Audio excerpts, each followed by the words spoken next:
Kia ora everybody, you're tuning into Dr. Burst from Tamaki Makaurau and Aotearoa. For those tuning in for the first time, the Pavilion project is a wooden structure located in Henderson, and every 2 months it gets repainted by a different artist with a new design. The structure itself was designed by students from Unitec in the School of Architecture and funded by Eke Panuku Development. In this month's iteration of the Pavilion, we have my good friend Tori, also known as Rekso.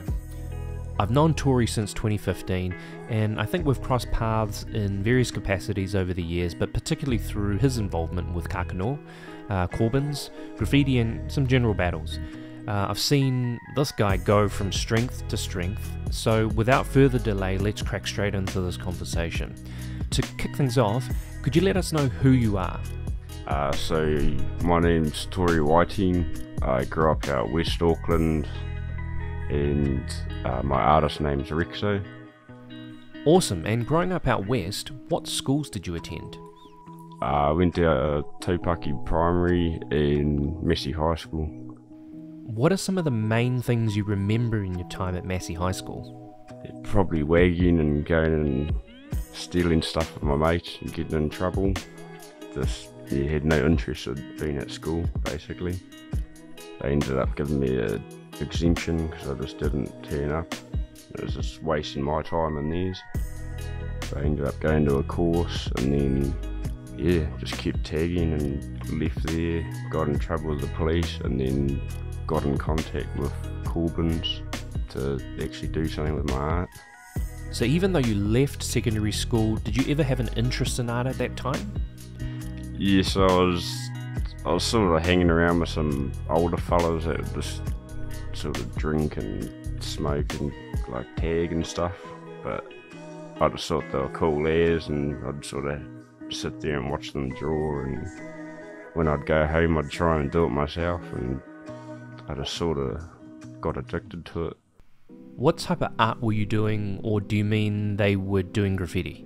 They were doing like graffiti, drawing like Dragon Ball Z characters, that sort of stuff, and a lot of stuff that was like to do with New York hip hop in the early days. Who were some of those people? The main fella was one of my old mates, Flex. So he was like basically like an older brother to me back in the day. Just made sure I stayed screwed on and didn't get caught with anything, basically. But yeah, he ended up getting on the drugs quite hard, and he sort of fried himself in a way. But he sort of lost his mind, which is pretty sad, but I still see him every now and then and make sure he's all good. That's dope, bro, and you got to check in on your friends, right? So with Flex, who's the person that introduced you to graph, had you actually seen much graph for yourself in the streets? Not too much. It was more like stuff on the internet, because like where I grew up there's no walls or anything to paint, so it's pretty much just paddocks and grass. But yeah. And just to help our listeners understand the timeline here, what year was this? Oh bro, this would have been maybe 2007, 2008. What type of graffiti did you see online? A lot of G-back, a lot of FGA, a lot of straights, heaps of straights, and just like a lot of photos from before the 2012 buff, basically, which kept me interested. That's dope, man. So after you left school, you said that you went to study a course. Are you referring to Kakano? Yeah, bro. Yeah. Oh, sorry, I went to an automotive course in New Lynn. Had no interest in that. I was just still stealing stuff for people at course, making money off it, and then got in trouble, basically. How did you end up doing automotive? It was basically that, or like a food course. So I'd grown up out west, I was sort of around cars and stuff all the time, so. Quick question, but what's your favourite car? Favourite car? Oof. Probably a HQ Kingswood. Nice, bro. And from what I'm hearing so far in your story, there's two different trajectories happening at the moment. So during this time, you're doing automotive and you said you're racking and getting in trouble, but what type of racking or trouble are we talking about here? Is it like petty stuff, or are we talking like full blown, you know, intense shit? Oh, it's a little bit of a mix of everything, really. Like a few ram raids, few just grab and runs, like, yeah, just whatever gave us a buzz, basically. We just had to fill in time before we could go home. And how did you grow out of that? Basically graffiti, bro. I just didn't want to get known to the cops from being a thief, so because that would affect my graffiti, basically. So I just stopped doing the thieving, basically, and just knuckled down and stuck to painting. That's sick, bro. And from there, I guess it's easy to be influenced by the immediate circle of people that you're surrounded by and just do what they're up to, right? So you mentioned that one of your kind of, you know, really close mates was quite hooked on the drugs. So then my question to you is, how did you overcome it and not get caught up and actually get clean? I sort of got like sent away for a bit, so I got on the drugs myself, and I ended up like quite deep in it. Just, yeah, that's sort of all I was doing, all I was thinking about. And then I got sent down to my, oh fuck, what am I about? My nanas. I got sent to my nanas down the line, and then my granddad passed away, and like one of the last things he said to me was just like, don't listen to anyone else, just do what you want to do. If you want to do your art, do your art. And I basically just took those words and sort of live by them now. So my parents were trying to tell me off at the time, and he just come in from the back and was like, don't listen to anyone, just do what you feel like you want to do. That's great to see how graph has kind of played a role in your life, but I guess coming back to the next chapter in your life around Kakano, could you tell our listeners about what that is and what your early recollections of stepping into that group was? So I walked into Kakano, which is a youth arts course based out in Corbin's Estate in West Auckland. And it's basically an art program for troubled youth that don't fit in at school or can't be at school, or they're just unsafe to be around other kids, I guess. Yeah, so I went there basically not knowing what it was, and I was quite young, still troubled, and I just sat in the class thinking, fucking, what is this? Like, I don't even want to be here. It's just sort of figuring out how I could get out without anyone seeing me. And then it was, yeah, more like a fine arts course, not really graffiti or anything. And then, yeah, they sort of saw that we're all interested in graffiti, bro, and using spray paint and all of that. And then we got a few opportunities to paint murals around Henderson, and that basically made us want to like put our energy into that, not going out and stealing and robbing and getting in trouble. And who were some of the other youth that were on the course with you? So one of my good mates, Nate, is one of the OGs, and my bro Cody Ridgeville, he's another OG from Kakano. We're sort of like the Three Musketeers back in the day. But yeah, bro, you need to catch up.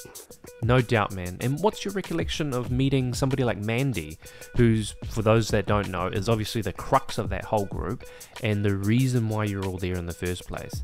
I know that over the years, she's a person that's literally given it her all, gone above and beyond to support all of those young people that's been part of her course.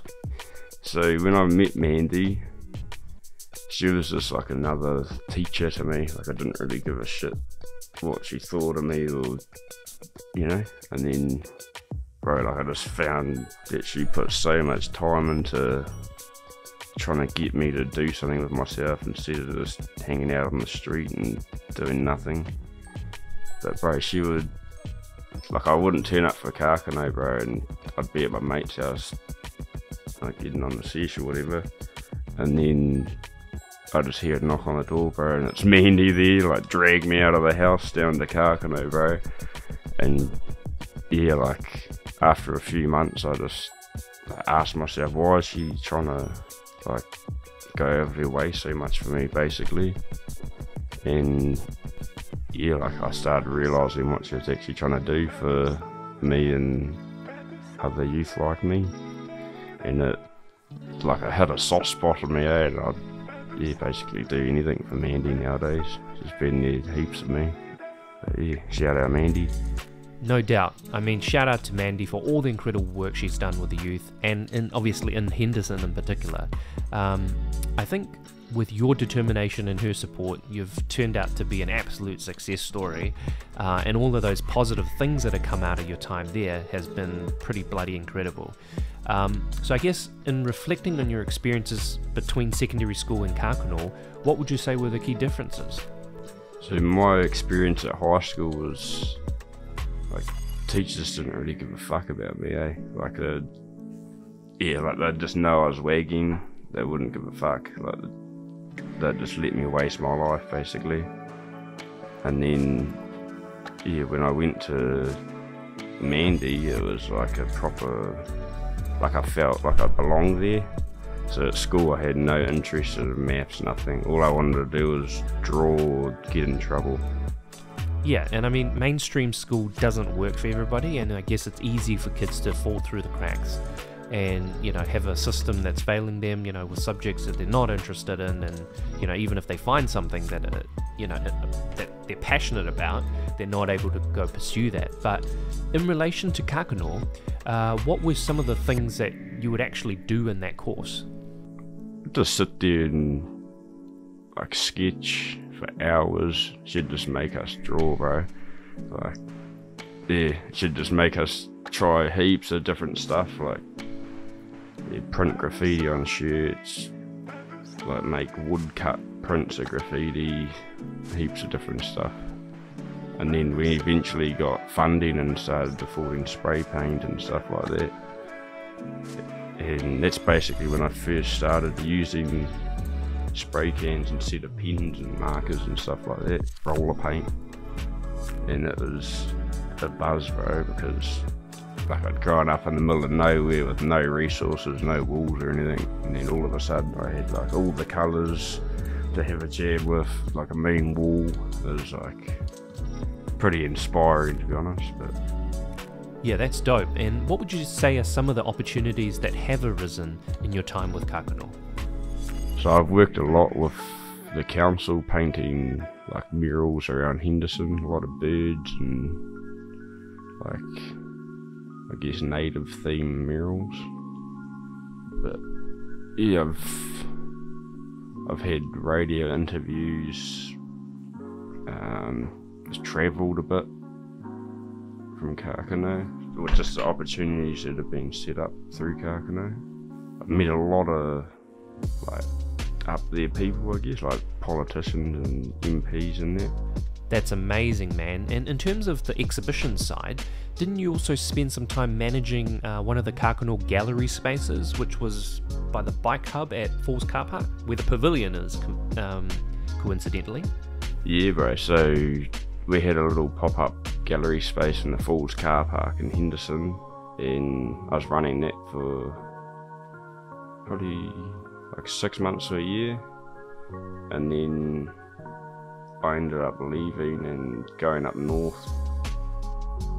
But that opportunity to run that gallery space was pretty cool to, like, experience the other side of art, I guess, like the fine art side of it. I remember you telling me a story about how some guy rocked up to the gallery and tried to rack some art from there.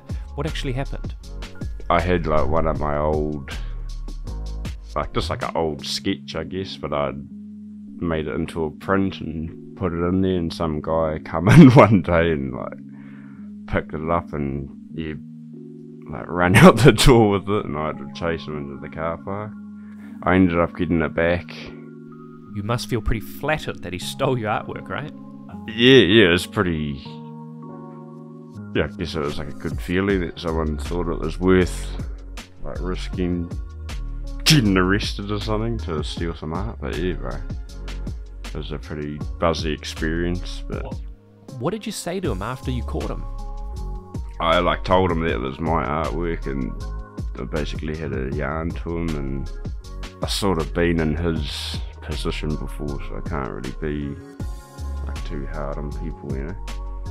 Yeah, true. I mean, you got to have some empathy, right? So I guess back to Kakano, with all the projects that you've done throughout the years, do you think that there's actually enough funding from organisations like the council and government to help run these types of programs for young people? Yeah, so Kakano was originally under Corbyn's funding, so now myself, Mandy and a few others have sort of got together a board of trustees so we can apply for our own funding directly and sort of expand Kakano so we can get more students and more opportunities basically. That's awesome, man. And while we're talking about Kakano and where it's actually located, we can't not talk about Corbyn's Estate Arts Centre, which is where it sits. So on reflection, what's your relationship with Corbyn's been like, and what do you think that's organisations done for youth and maybe art more widely in West Auckland? Yeah, so Corbyn's is I feel it's a big part of West Auckland and like the creative community out west.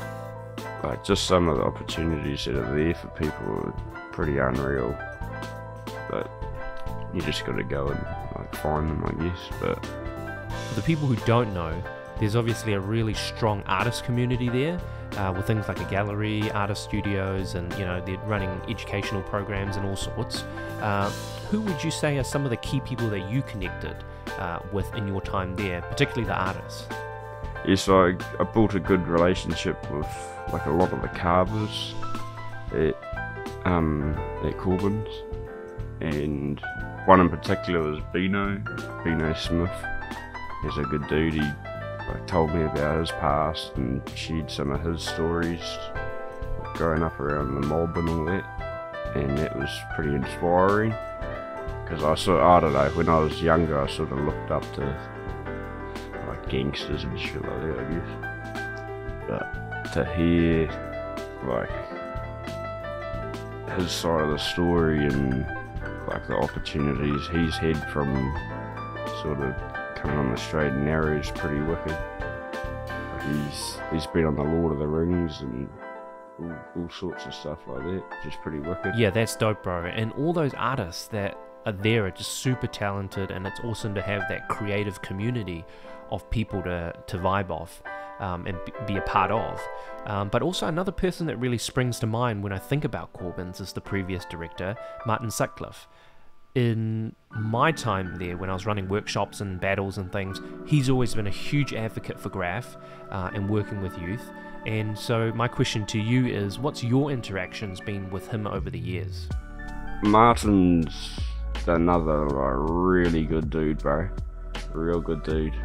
And he like when I first started painting at Corbyn's, it was sort of illegal still, and the cops would come and stuff, and then Martin sort of come down and was told them like, nah, it's all good, like I don't mind if they paint here, it's sweet as. And then that's sort of how like the legal side of Corbyn sort of started. And yeah, like, so I've had some good and bad times at Corbyn's. So at one point I was like sleeping outside there during the winter, and it was pretty rough. But like I was in a real dark time, bro, and I felt like I just had no one. Like I was just on my own basically. And one morning at like 6 in the morning, I was hungry as, and Martin walked past me and he was like, "What are you doing?" I was like, "Oh, I'm just waiting to go into Kakano." And he goes, "Fuck, why are you here so early?" And I was going, "Oh, I've been sleeping in the doorway." And then he's like, "Oh, nah, yeah, you can have $20, go get yourself some food." And basically, like, I just remember looking at him pulling out like a Toyota Corolla, and I was like, this guy doesn't have the money to do that, but he's doing it for me. And just getting like a bit of kindness from someone I haven't really talked to or acknowledged is pretty wicked, bro. And it just makes you realise a lot of stuff. Yeah, I couldn't agree more, man. I mean, a bit of kindness goes a long way, and Martin was also empathetic, I think, towards a lot of the youth, so shout outs to Martin. While all the Kakano projects were happening, were you already painting pieces as well? I was painting pieces, but not with like spray paint, I guess. I was doing like roller paint, so I was doing tag out, and I'd sort of steal some of the paint from there and take it home to my flat, and then you get some of the boys to help me carry it all down the road and go paint some walls. But it was all like roller fill, brush outline, just real toy head stuff. At this time, who were some of the guys that you were rolling with to paint? So there was a crew back then called GSK. So it was a fella called Rekso, myself, Flex, Detson, Stazza. There's a few, Sasko, just heaps. So it's basically like Henderson and New Lynn taggers, basically. Is that crew still around? So a few people still paint GSK in that, but I think most of them have just stopped and done their own thing now.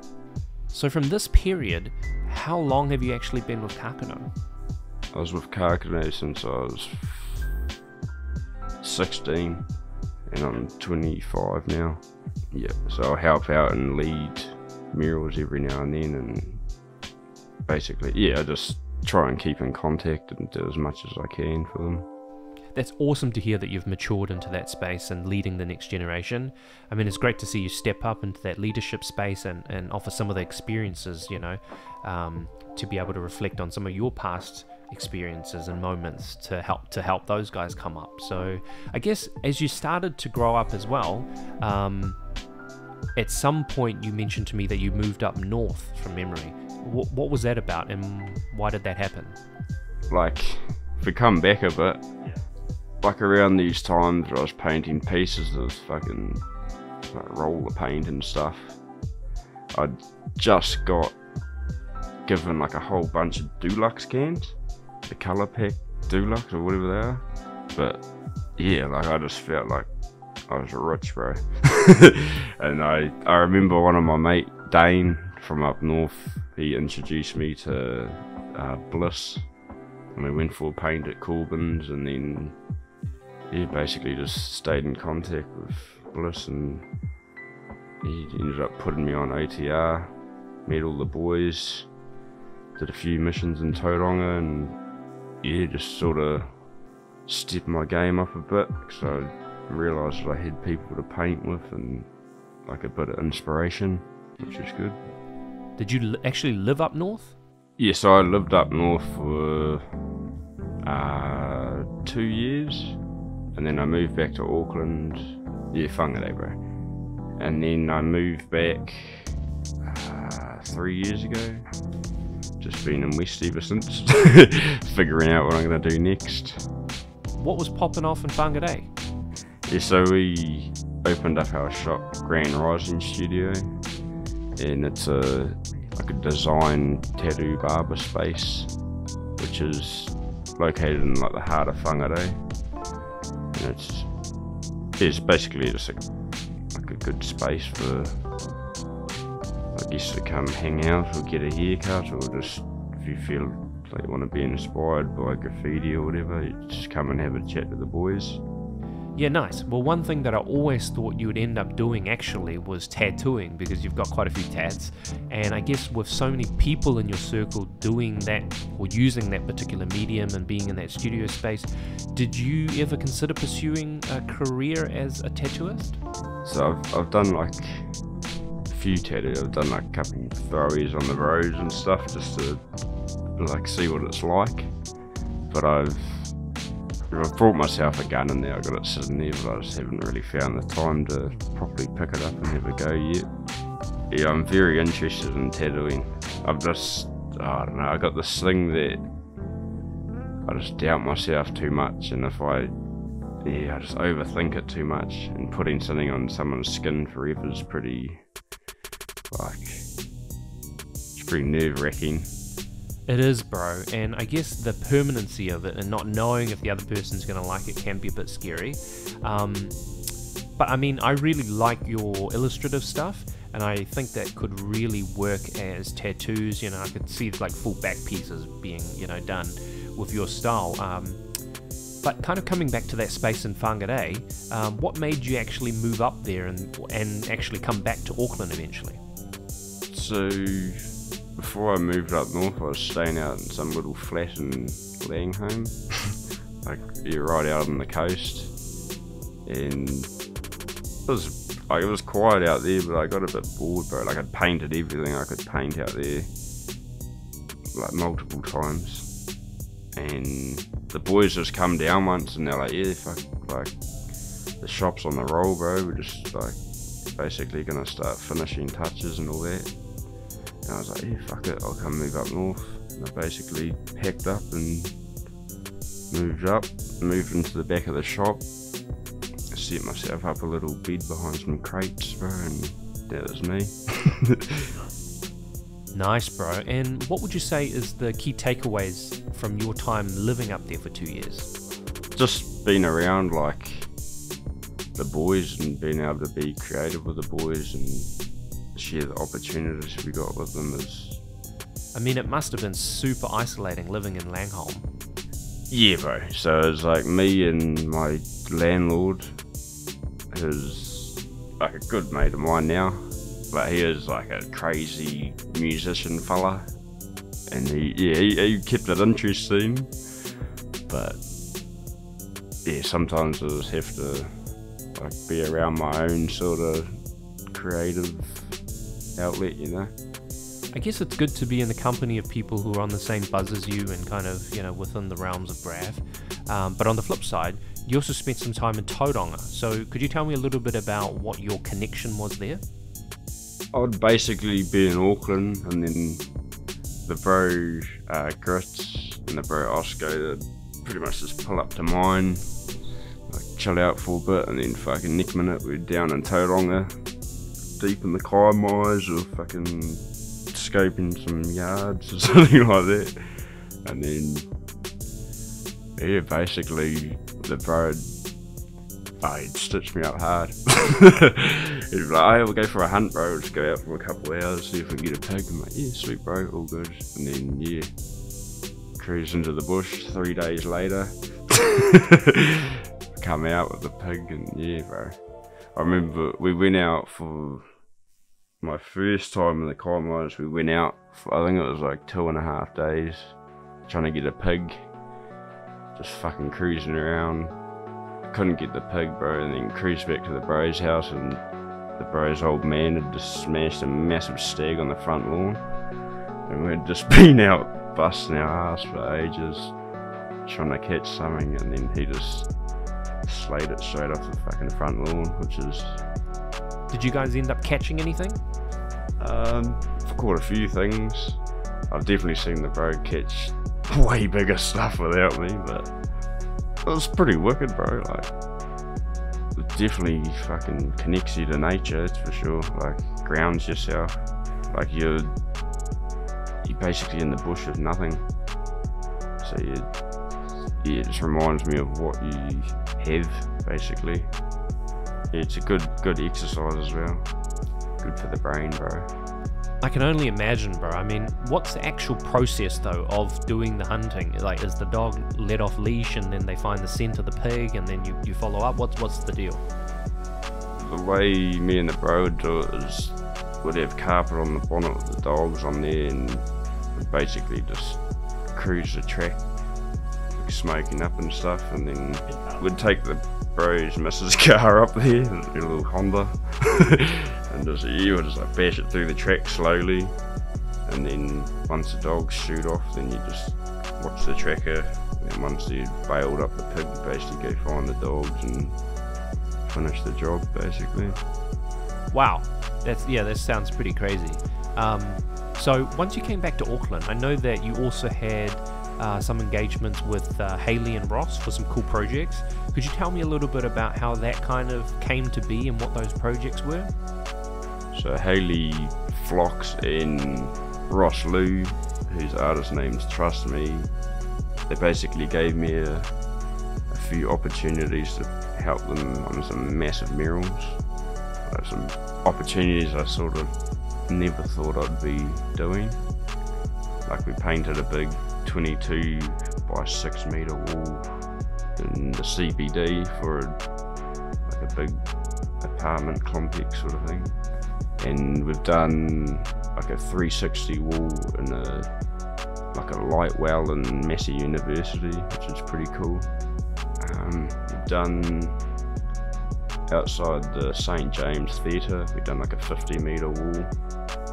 Yeah, basically just been on those big projects and being able to see how they run and put together is pretty cool. And I mean, Ross and Haley are some pretty great people, and they're like part of the top tier artists in this country for murals. What would you say are some of the key lessons that you've learned from working with them?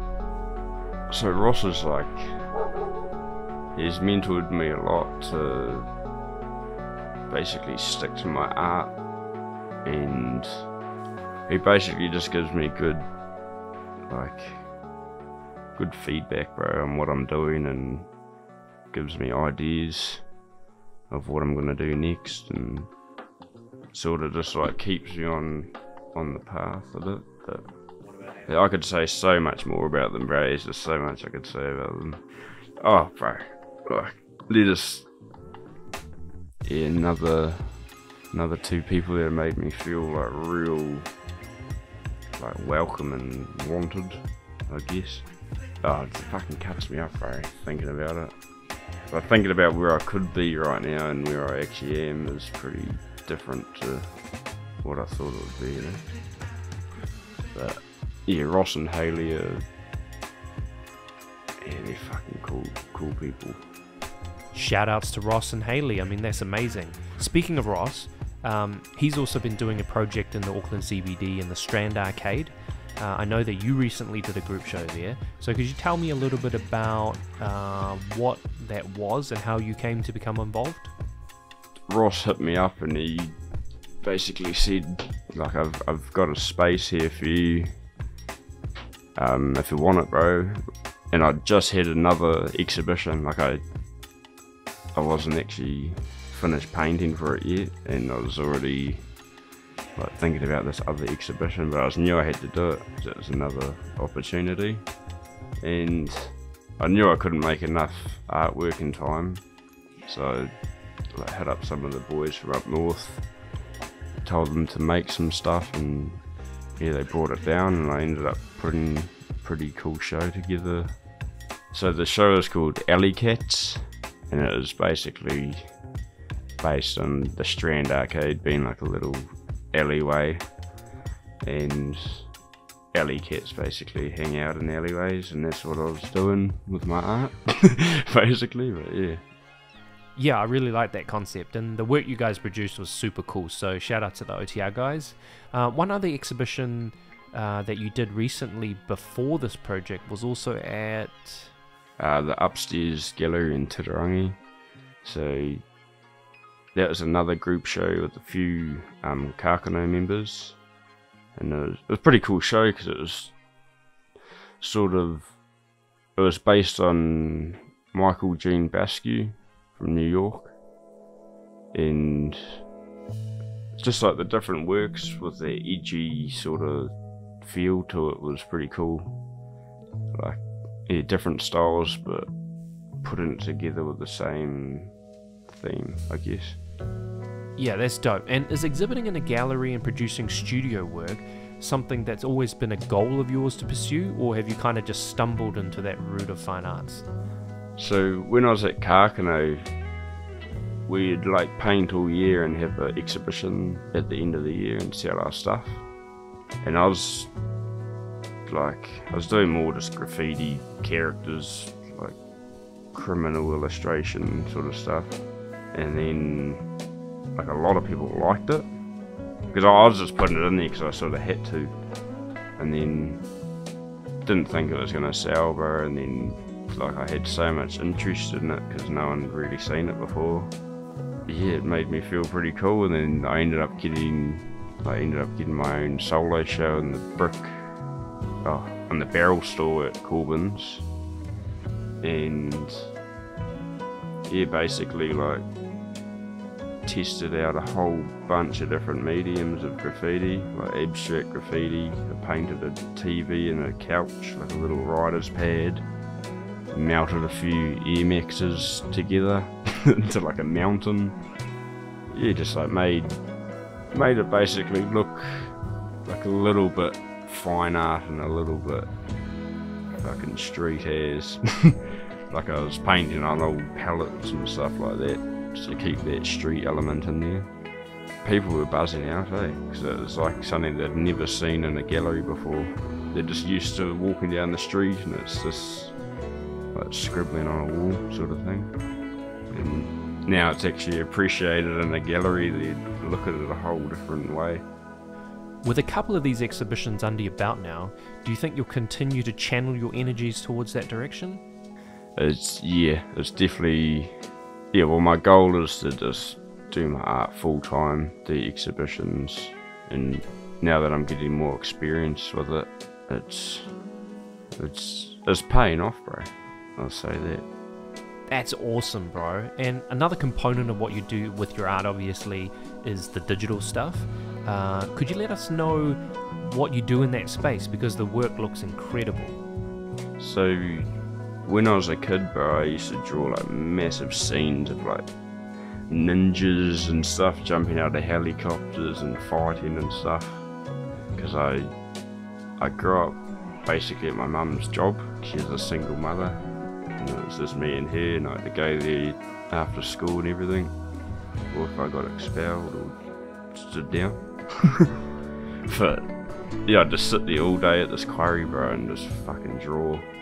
And it was all based around like nature, I guess, like ninjas fighting in the forest, because I'd be looking at the Whitehack Ranges and that. And then it's just slowly developed from there, from like ninjas turning into like graffiti writers, basically. And I just sort of, I tried to draw stuff that is out of the ordinary, bro, because I see a lot of people painting birds and stuff that's actually, like, you can look at a picture and draw it, you know, but I like to just imagine stuff and create something that's not actually there, I guess, and mix a few things up so it's like a bit of comedy in it and stuff. But yeah. Nice, bro. I think you've got a good combination of aesthetics and, you know, subject matter going on in those illustrations, and that's a really good point of difference from a lot of, you know, what other people are doing in this country. So, I mean, with these digital works that you're creating, have you actually got a plan of where they end up going? Like, do you turn them into prints, or? So I do a lot of logo design and like flyers and stuff for people.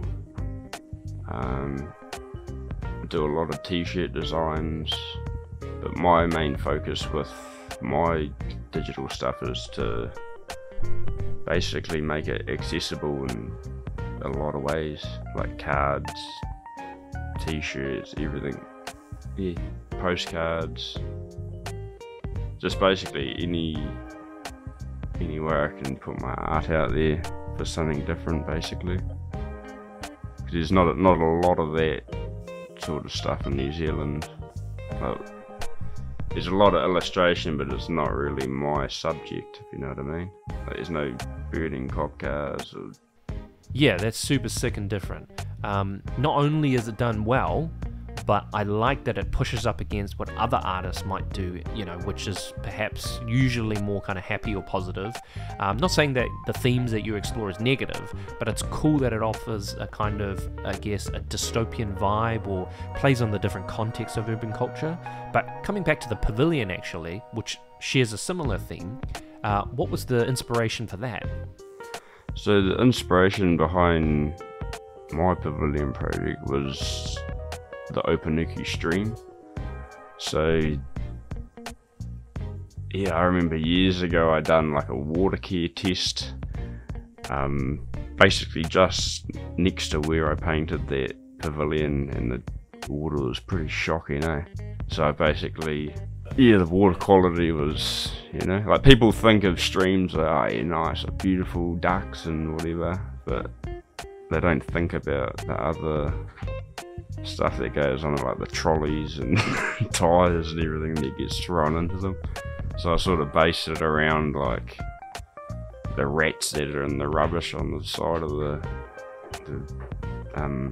stream and all that. But yeah, just like focus on the negative of it, sort of, because no one does, and it needs to have a little bit of a spotlight on it because it's actually quite like bad down there, eh?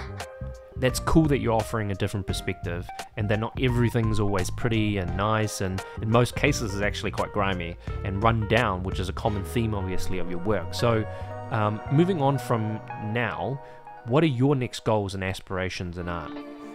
I just want to push myself to the next level, basically. So I'm sort of in my comfort zone at the moment. I'm just trying to find out what I'm doing next and how I'm going to do it. Do you think it will be more gallery work, digital, or murals? I sort of want to just have a mix of everything. That's my goal, because I'm a person that can never stay in one spot for too long or do the same thing over and over again. I just can't do it. I need to change it up every now and then. So I've got a lot of plans and a lot of ideas written down, and I'm just sort of working out how I can put it into a plan. I've been writing it down for years. While we're on the topic of online, I'm interested to know, I always go to your Instagram, but every time I go there I swear you delete all of the images from your Instagram account. Why do you do that? Oh yeah, so that's what I was saying before about like the shadowing. I always judge myself and just beat myself up.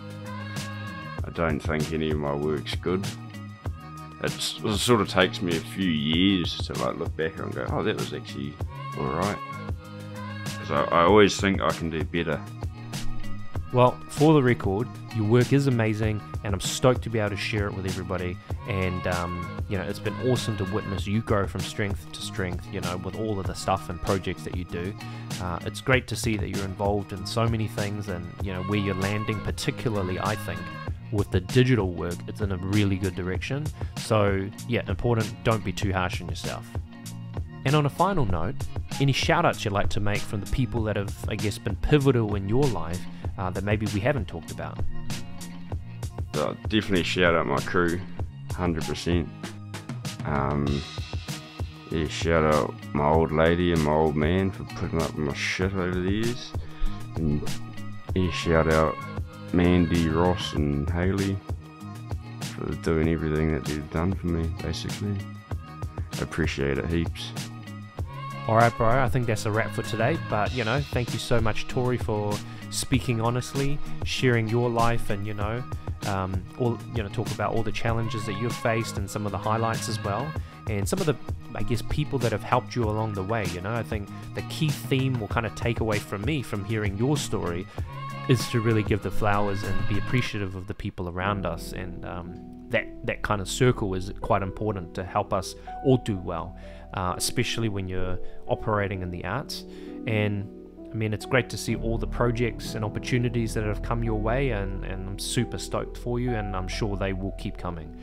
So to our audience, if you've managed to sit through the entire video, we hope that it's been insightful, and most importantly from my end as well, big ups to people like Mandy, Martin, Hayley and Ross, who continue to support young people and make an impact in our sphere of art, in the various communities. And a huge thanks, of course, to Eke Panuku for funding this project and continuing to enable public art to be accessible in the community. We hope that by providing this pavilion as a platform for artists to, it can showcase their artwork, but also enrich some of the spaces in which the community can appreciate the art. So thank you for listening, and stay tuned for the next episode of the Pavilion Project. Peace.